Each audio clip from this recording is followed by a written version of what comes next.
Okey, untuk hari ini kita akan belajar subjek fiqh. Mata pelajaran fiqh. Okey. Murid-murid boleh buka buku fiqh. Okey. Buka buku fiqh yang macam Ustaz tunjuk dekat sebelah ni. Okey, boleh buka muka surat yang pertama, pelajaran najis. Seperti yang Ustaz tunjuk dekat tepi ni, pelajaran najis, muka surat yang pertama. Boleh?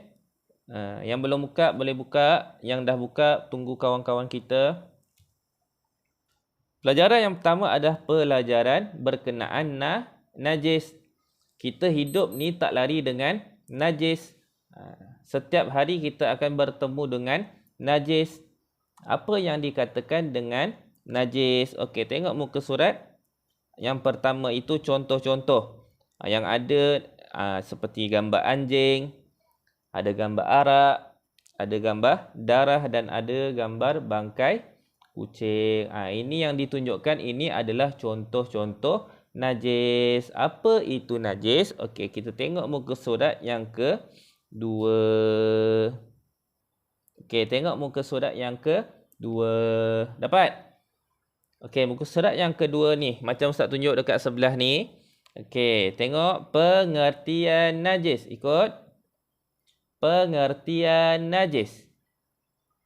Okey. Pengertian najis ialah sesuatu benda kotor. Sesuatu benda kotor yang menyebabkan tidak sah ibadah.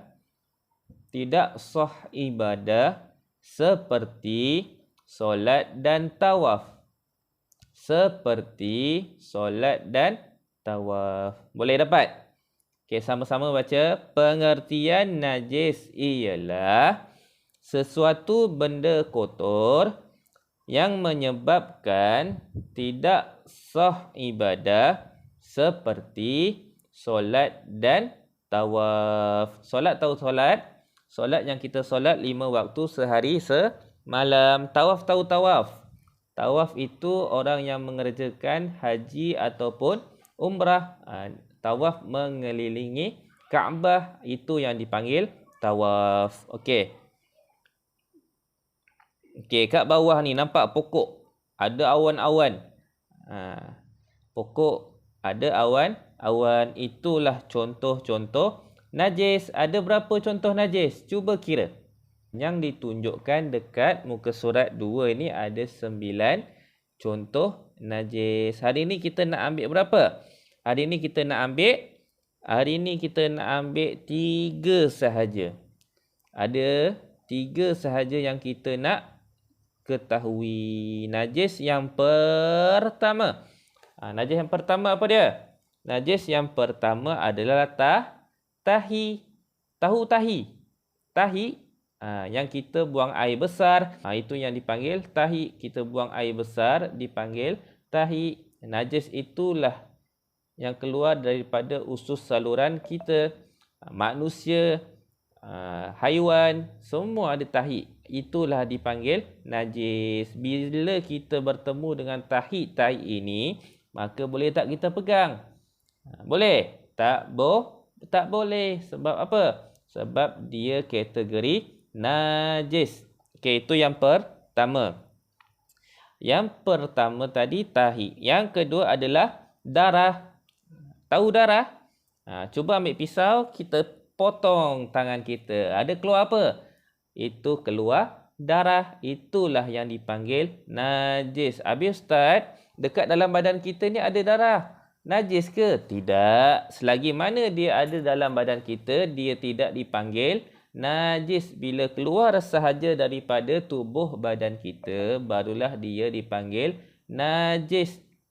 Bila keluar kamu berlari, main kejar-kejar, terjatuh, maka lukalah lutut kamu. Bila dah luka lutut, maka keluar darah.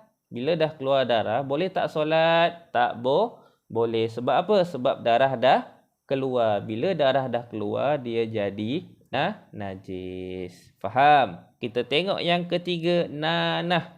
Apa itu nanah? Tahu nanah? Nanah tahu nanah? Nanah itu adalah luka, okey, luka-luka yang dia bukan darah, dia warna putih kekuningan. Itu dipanggil nanah. Biasa orang kena bisul, maka dia akan keluar nanah. Okey, itu yang dipanggil nanah. Nadah itu pun najis. Macam tu juga tahi. Tahi ada dalam perut? Ada. Tapi najis? Bukan. Bila dia dah keluar daripada dubur kita, kita buang air besar, dia keluar tahi, barulah jadi najis. Faham? Okay, hari ini kita belajar dua perkara. Yang pertama, pengertian najis. Yang kedua, contoh-contoh najis. Ada 9, kita belajar 3 sahaja. Okay, sama-sama kita ulang pengertian najis.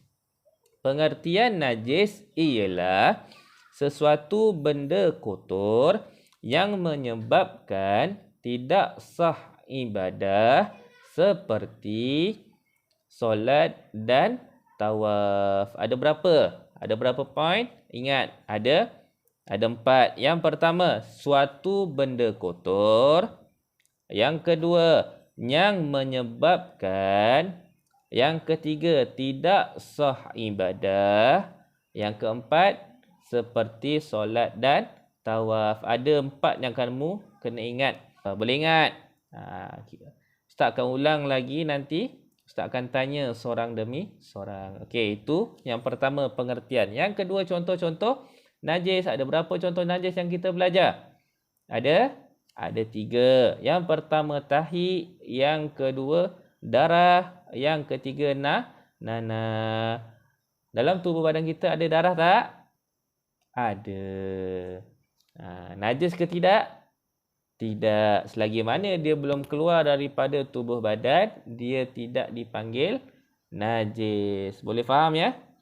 Okey, itu sahaja pada hari ini. Wallahu alam bisawab.